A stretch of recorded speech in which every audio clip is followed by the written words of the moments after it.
En el programa de esta semana nos detenemos en una de las orillas del Duero más desconocida. Conoceremos a personajes cuya actividad cultural, artística y profesional convive con los ciclos vegetativos de la vida, en el mismo escenario donde los grandes vinos han hecho famosa a una denominación de origen y a todo un valle. En la localidad de Tudela de Duero conoceremos a Mayra, una joven novelista que trabaja prácticamente escuchando el murmullo del Duero. Una parte de sus novelas, casualmente, se inspira en el escenario de la viticultura de posguerra en la Ribera. Pero si hay una hortaliza que ha colocado en el mapa agroalimentario español a la villa vallisoletana de Tudela de Duero, es, sin duda, el espárrago. A pie de Caballones charlaremos con un hortelano vocacional, Luis San José. Río arriba, en un claro del bosque de Pinares, entraremos en el taller del artista Alberto del Campo. Desde su pequeña empresa, maquetas, esculturas, moldes y figuraciones viajan a muchos puntos de la geografía española. También, con el Duero a corta distancia, en la localidad de Olivares de Duero entraremos en la bodega de La Veguilla, dentro de la denominación de origen Ribera del Duero. Nos espera Epi, un bodeguero muy especial, pues además de transformar la uva de su viña, las almendras, las nueces y la miel, hoy nos abre las puertas de la trastienda de su bodega. Un mundo daliniano, donde Epi y María, su mujer, ambos arqueólogos, conviven y juegan con la simbología y los útiles del pasado, siempre rodeados de viñas.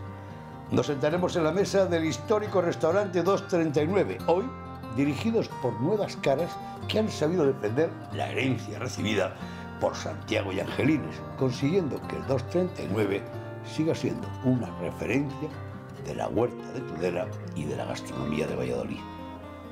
En el mismo restaurante, el diputado vallisoletano Víctor Alonso se pronunciará sobre el futuro del espárrago de Tudela de Duero y nos hablará de la herramienta de promoción Alimentos de Valladolid.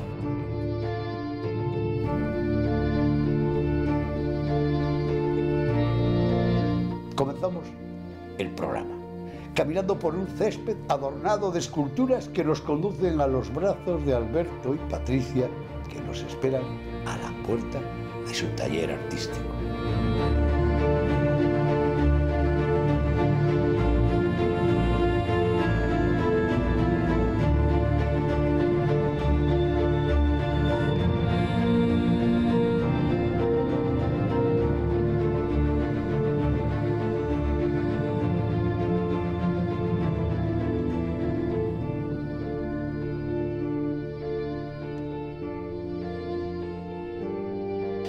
Alberto, ¿cuándo se dio cuenta tu familia o tú mismo de que terminarías con el tiempo haciendo cosas como las que estamos viendo ahora?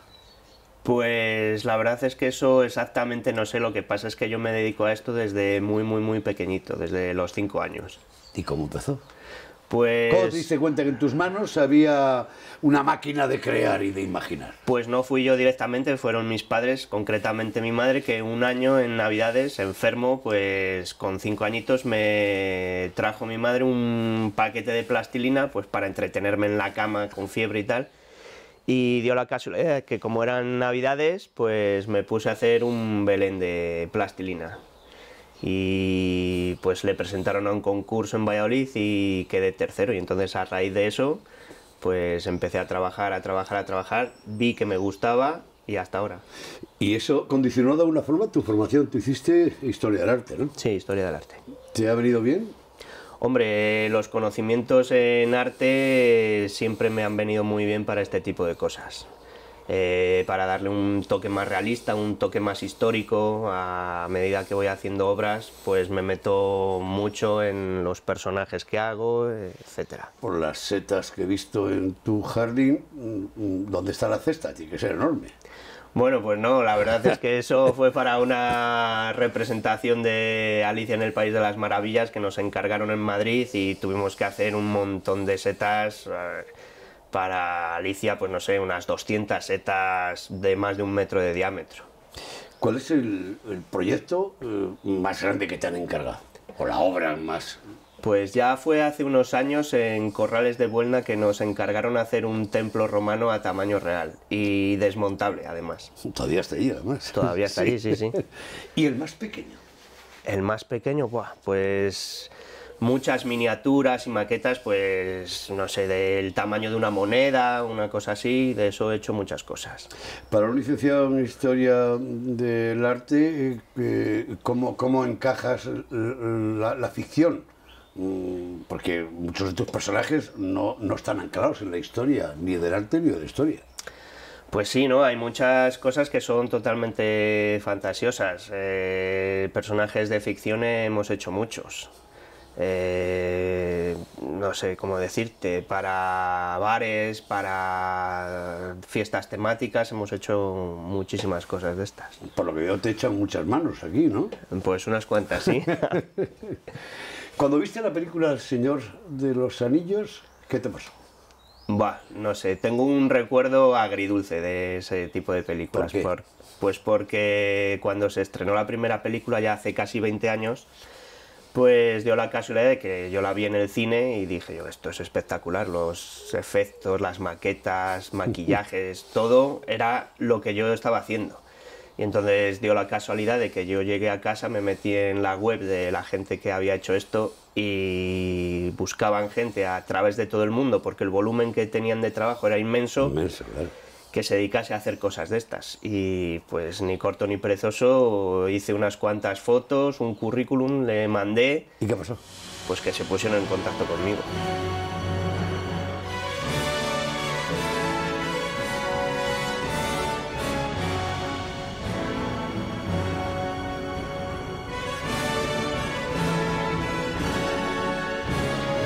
Alberto, tú haces figuras hiperrealistas y algunas de ellas son creación propia. Das vida a seres que nunca existieron. ¿A ti no te ha pasado lo que... ¿Recuerdas la anécdota de Gregorio Fernández cuando está tallando el de Homo, que se le vuelve, dicen, y le dice, ¿dónde me viste? Que también me hiciste. ¿A ti de dónde has sacado todos estos personajes? Pues hombre, a mí lo de Gregorio Fernández no me ha pasado ninguna vez. Pero no, susto, ¿eh? Si no, joder, pues sí.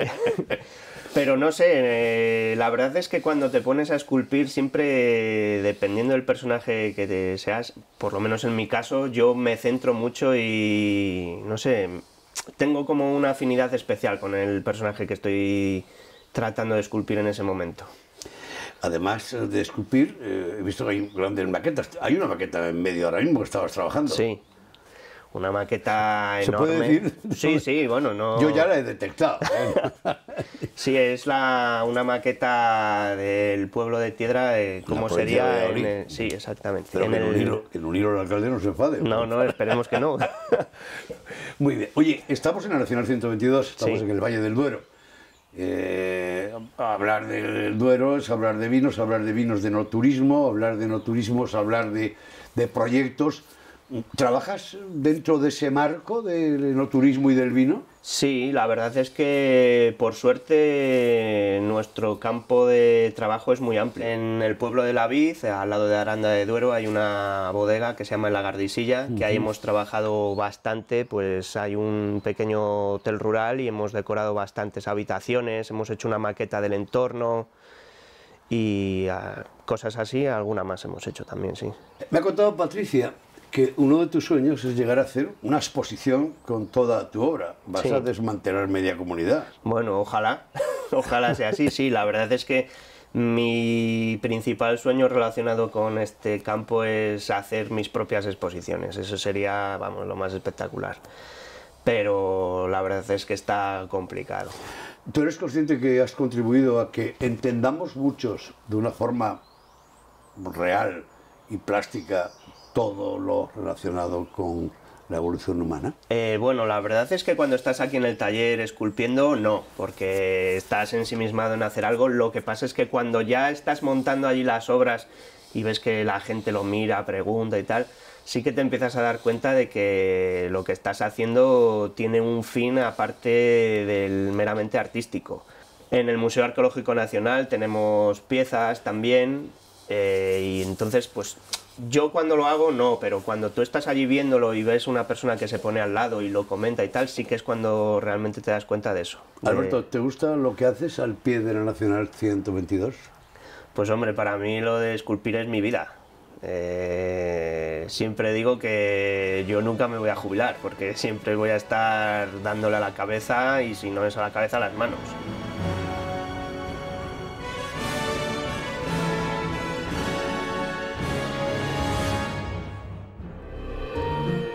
Despedimos a Alberto y nos dirigimos, siguiendo el Duero, a Tudela de Duero. En la otra orilla nos espera Mayra Estevez, en su lugar de trabajo, donde convierte en literatura sus sueños como escritora. Pero antes, paseamos juntos por un majuelo, porque la vid y el vino y los paisanos que vivieron pegados al vino del Duero inspiraron algunas de sus novelas más reconocidas. ¿Cuántos años llevas al lado del Duero? Pues desde que tengo uso de razón. Desde muy pequeñita mis padres se compraron aquí una casa y he estado siempre cerca de este río. Oye, ¿tú estudiaste? Pues estudié Ingeniería Técnica Agrícola en Palencia, en la Escuela Técnica Superior de Ingenierías Agrarias, que pertenece a la Universidad de Valladolid. Y estando tan vinculada al Duero, ¿no te dio por estudiar enología? Pues realmente hice esa carrera porque quería hacer enología. ¿Y qué pasó? Bueno, pues se cruzó el amor. Yo ya estaba matriculada, pero me tuve que ir a otra ciudad y abandoné ese sueño que tenía. ¿Te hubiese gustado, en el caso de haber estudiado enología, haber rematado después de la Universidad de Valladolid en Burdeos? Ay, me hubiera encantado, ¿Sí? La cuna del vino, sí, por supuesto, me hubiera gustado mucho. Muy bien. Oye, teniendo en cuenta que te gusta tanto, ¿la has podado tú? ¿Esta viña es tuya? Pues me hubiera encantado que fuera mía y que esta obra lo hubiera hecho yo, pero no tengo viñedos. Esos son viñedos que hay en Tudela, ¿no? Sí, son viñedos que hay en Tudela, bueno, pues que siguen con esta tradición. Bueno, si no podas, no tienes viña y no haces vino, ¿de qué vives? Pues soy escritora. Me dedico a la escritura y me dedico profesionalmente a este mundo desde hace 6 años, muy contenta, un sueño. ¿Tu última novela? Mi última novela es Con el velo negro, se titula. ¿Sigues con las sagas? Sí, Con el velo negro pertenece a la saga de los colores, que lo llamo yo, que son el rojo, azul, blanco y negro. Y anteriormente pues hice una trilogía. ¿Cómo se llamaba? La trilogía La vida de Carla, la obediencia, la lucha y el control. ¿Y tiene algo que ver la obediencia, la lucha y el control y Carla con este paisaje que estamos viendo ahora? Muchísimo, porque Carla se va a introducir en el mundo del viñedo y del vino y va a estar de fondo constantemente. ¿Dónde escribes? ¿Aquí en la viña o en casa? Pues oye, podría, pero no, escribo en casa. ¿Me llevas? Claro que sí, vamos. Venga. Muy bien.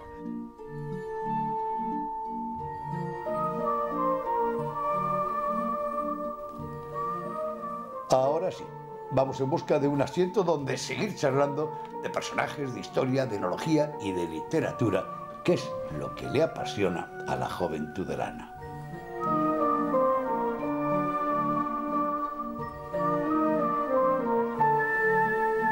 Mayra, ¿por qué escribes? Pues es como una necesidad. En ningún momento pensé que me iba a dedicar al mundo de la literatura, pero siempre he tenido muchísima capacidad inventiva. En mi cabeza se empiezan a formar historias, personajes y necesito sacarlos. Es como si desde dentro una voz me dijera que tengo que escribirlos y no puedo evitarlo. Tu última saga, la de los colores, Sí. que termina con el velo negro, Sí. ¿Viajas mucho? Muchísimo, sí. Intento, no solo yo, sino que también el lector pueda descubrir otros mundos, otras culturas. Con la primera, Bajo las Dunas Rojas, nos vamos a África, a Namibia. Con el siguiente color, el azul, nos vamos a Miami, a ese mundo del lujo. Y con los dos últimos volamos hasta Qatar, al mundo árabe misterioso y oculto. O sea, que muy intrigantes. Recuerdo aquel día que me dijiste, ese libro te va a gustar. Sí, La trilogía de Carla. la trilogía de Carla. Era para ti. Y lo leí. Es impresionante. Bueno, eso está bien, que lo digas. Cuando se habla de una novela con un novelista, no podemos desbrozar todo el contenido, pero Claro. es alucinante.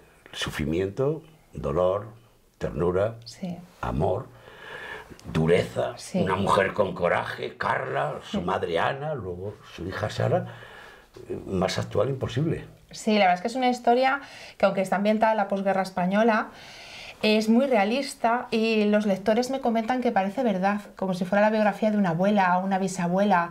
Y lo que tú comentabas, muy dura, sí, es una historia muy dura.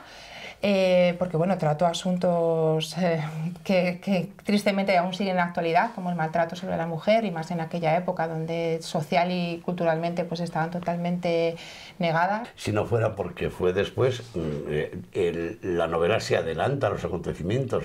La primera vez que se etiqueta con Ribera de Duero, va a Burdeos y habla de los vinos del Duero, bueno, eso ya te lo sabías.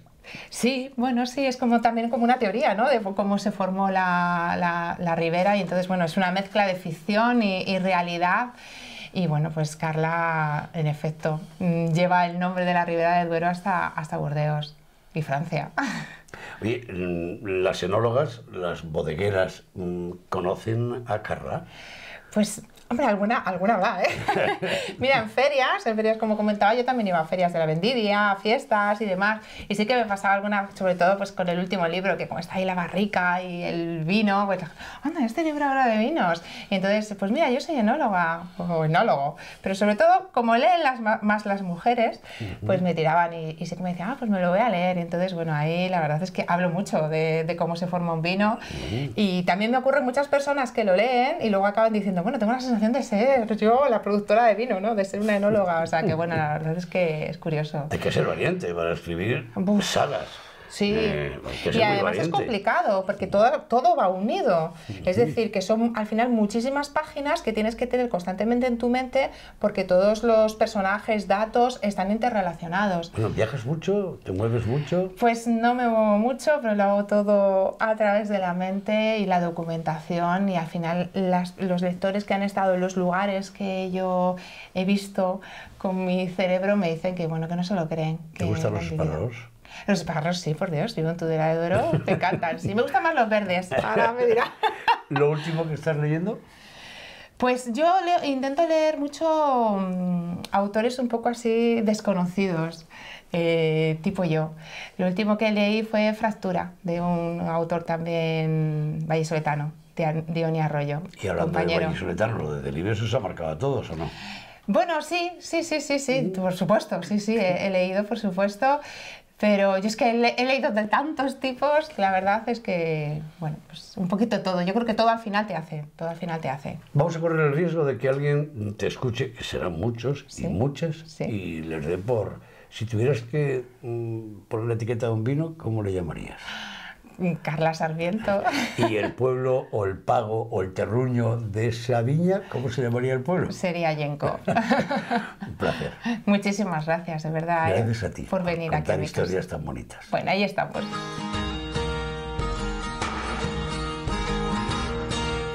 Cerramos las páginas de la interesante vida de Carla y de su creadora para dirigirnos a Olivares del Duero. En las viñas de la Veguilla nos espera Epifanio, Epi, en pleno periodo de poda. Con él conoceremos la historia de 25 años de vino en el Duero. Epi, tú dices siempre que cuando fermentas y cuando podas, escuchas al Duero. Evidentemente, lo tenemos ahí a unos 120 metros, yo creo, no más. Andamos. El Duero te ha marcado a ti. Es parte mío ya. ¿Te has arrepentido alguna vez de no haber estudiado una ingeniería agraria y haberte hecho enólogo? Todo ayuda, evidentemente, pero no, yo creo que al final 26 años de trabajo en la viña rodeado de gente que por aquel entonces empezaba a tirar fuerte, como Pascual Herrera, como el enólogo el Peter Sisek, cuando empezó también, que le conocimos en la bodega de Valbuena. Eso hace mucho a la hora de ir luego ganándote espacio, sabiendo podar y sabiendo tratar los vinos, y al final la vida es una experiencia que los estudios también te ayudan, pero vamos, dame la vida. Tú te licenciaste en Historia. Sí, señor, por desgracia. ¿Escribiste algunos libros? Anduvimos ahí, cuando yo era joven, una alegre promesa y no la triste realidad que soy, un libro sobre el monasterio del Armedillo, pero 16, 17 años tendría yo, anda que... Apeló a tu condición de historiador. Cuéntame la historia de este lugar. Bueno, pues, y de esta bodega. Los viñedos se plantaron, yo creo que un poco por tradición familiar, ya que teníamos en el Valle del Esgueva una bodega antigua donde hacíamos vino para parte del Valle Esgueva, y un lagar grande para un montón de litros y kilos de uva y tal, y a partir de ahí yo creo que vino un poco la afición por mi padre del asunto de las viñas y de la bodega. Y en 1991, cuando éramos la bodega número 63, nos instauramos aquí, dijimos, venga, vamos a dejar eso del Valle Esgueva, nos metemos aquí en Ribera de Duero, y fue mi padre y unos amigos y pusieron 3 tanques, yo creo que con la personal condición de que se lo iban a beber ellos todo, porque las fiestas que hacían ahí eran buenas, y plantaron pues las 42 hectáreas que manejamos ahora de viñedo. Al final mi padre se queda como empresa familiar con la participación absoluta de la bodega, y a partir de ahí, viendo que mis dotes estudiantiles pues no daban mucho para allá, dije yo, me voy a quedar aquí, que esto del vino y las cepas y la vida en el campo y el poder conducir y el subir a la bodega y el poder fumar un cigarro y tal, me mola más que tal. Ahora me arrepiento, mis otros 3 hermanos están con sus batas blancas y de funcionarios como Dios manda, y aquí el que se las pasa jodidas cuando viene el hielo soy yo.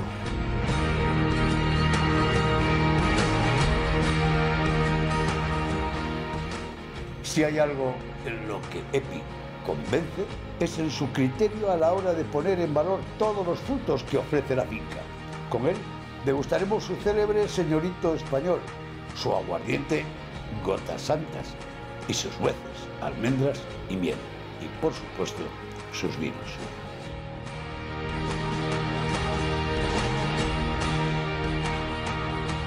Vamos allí. Cuando llegan los importadores y los enoturistas a tu bodega, ¿qué les dices de tu vino? ¿Cómo se lo catas? Pues que es un producto que estamos sacando con uvas propias de hace ya 26 años. Entonces, casi nada. Que todo el producto que van a beber se trabaja en el campo, y el campo es lo más importante a la hora de sacar un producto. ¿Cómo nace? ¿Cómo se llama el vermú? Vermú, señorito español. Señorito español de las Riberas. Nace de una idea un poco alocada que teníamos Sergio, el enólogo de Langallo, y yo de hacer un vermú distinto a lo que se está haciendo actualmente en el panorama nacional. Y decidimos directamente macerar las plantas sobre vino tinto. Un vino tinto joven, un vino tinto con cuerpo, con fuerza, y al mismo tiempo que va a ir perdiendo intensidad vínica, van a ir ganando botánicos con el tiempo. Más entonces, tinto que botánica. Evolucionará en botella los próximos años, es lo que decimos siempre. Por cierto, lo de la botánica a ti y lo de las hierbas y lo de los albareros te viene bien. Tú la farmacia la has tenido en casa. Hombre, ahí de eso hemos mamado todo el rato. Y eso que tengo pánico a las batas blancas, todavía. Pero vamos, los botánicos, en un principio les cogíamos del monasterio de la Armedilla, pero claro, a la hora de hacer un producto ya legal nos ha tocado comprarles en condiciones. Pero tenemos un potencial en el campo, aquí en Castilla y tal, utilizable para cualquier tipo de producto que somos la leche. Mejor que la California, seríamos la California de Europa, si nos lo propusiésemos. Hablando de California, veo aquí nueces y veo almendras. ¿De dónde son? Aquí, del terruño también, de 3 nogales que mantenemos aquí en pie todavía en el viñedo, de nogales antiguos, y luego de 70 almendros que pusimos de variedad guara para lindar un poco el viñedo a raíz de que habían cortado los árboles del exterior de la carretera. Pero entonces, esto no es un detalle, porque tú lo vendes envasado. Sí, no, la idea nuestra es... de forma legal. Claro. El registro sanitario, el registro del cascador de frutos secos, todo en condiciones, y con la idea de revitalizar un poco el ámbito rural. Es decir, si tenemos nueces, tenemos almendras, tenemos subproductos como puedan ser luego la miel a la sombra de las colmenas, a la sombra del nogal. Es una miel de tu viña, además. Esta es miel de 7 colmenas que ponemos en floración en el viñedo, situados bajo el nogal, que nos jode la siesta, porque no podemos echarle la siesta porque están las colmenas, pero luego sacamos 120 tarros de una miel, pero es que es exquisita. Tenemos el potencial aquí de cosas para poder hacer en los pueblos, que es una pena que se vayan muriendo de la forma que se están muriendo. ¿Tienes alambique? Tenemos alambique y destilamos. Estas son tus famosas gotas santas. Gotas santas, un doble sublimado, una de ellas a través de columna de vapor y la otra con lentilla de rectificación. Sacas un producto que luego le rebajas evidentemente a 38 grados, pero suave, balsámico, con aromas a nueces y a frutos secos, que es la leche. Ya quisiesen muchos gallegos de los de verdad soñar con una cosa de estas. Señorito español, gotas santas... Has acertado en los nombres. En ello andamos. Pero la idea es integrar cualquier tipo de posibilidad de lo que el pueblo produce en poderlo vender. Y hay mucha gente que dice, joder, ¿todo hecho aquí? Digo, sí, todo hecho aquí. Estos son los ollejos de la fermentación de las uvas, esas son restos de las polinizaciones de los viñedos, estos son almendras de aquí, nueces de aquí, joder, tenemos de todo. Epi, me dicen todos que cuando llegan a tu bodega Una vez que se traspasa una puerta, comienza un mundo casi daliniano. Eso es. Pocos pasan esa puerta, pero hoy te voy a invitar.